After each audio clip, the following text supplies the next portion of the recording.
trade.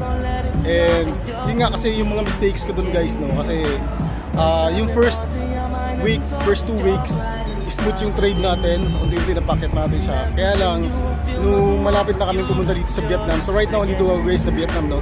Ito yung view dito sa taas ng hotel, no? Kung makikita nyo, dun yung bridge, yung Dragon Bridge, kung saan, ito yung pinakasikat dito sa Danang eh. So nandito ako ngayon guys sa Danang, Vietnam, and bukas may pupuntahan kami. Danang yung pinamataas na bundok, yung sinabi ko sa inyo nung nakaraan sa mga video ko, and then pupunta kami ng Hanoi and Ho Chi Minh and some other places dito sa Vietnam guys, no.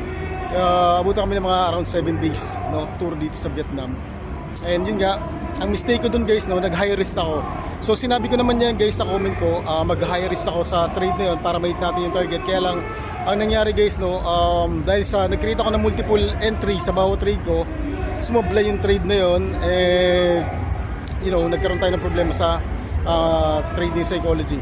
Yun ang mga kadalasan nagiging problema natin guys, no, kapag minamadali natin yung isang bagay, which is sa pangyayari na yun guys, no, minadali ko yung challenge para ma-hit ko agad siya, and instead na ma-hit natin yung target, kasi umakyat na tayo ng around $500 eh. From $20 na packet natin siya ng $500, kaya lang nag-high risk ako sa kanya, and then yun nga, unti-unti bumagsak yung ano natin, yung